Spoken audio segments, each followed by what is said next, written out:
वफाकी कबीना में रद्दोबदल के बाद शेख रशीद को वजारत रेलवे से हटाकर वजीर दाखिला बना दिया गया।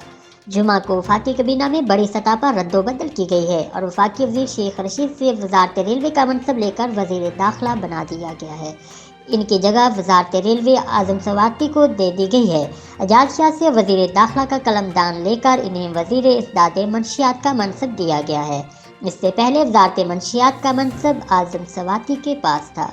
इससे कबल मशीर ख़जाना अब्दुल हफीज़ शेख को वफाकी वज़ीर ख़जाना का कलमदान दिया गया है।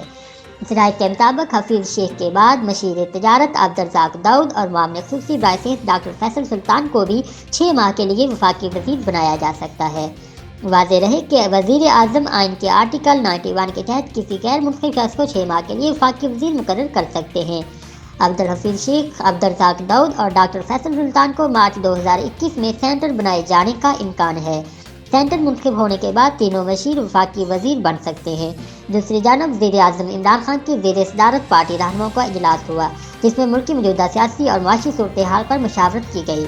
ज़राए का कहना है कि वज़ीर आज़म इमरान खान से वज़ीर दाखिला शेख रशीद और वफाकी वज़ीर बराए इंसदाद मंशियात एजाज शाह ने भी मुलाकात की और वज़ीर आज़म ने वज़रा को काबीना में होने वाली हालिया तब्दीलियों पर भी इत्मीनान में लिया।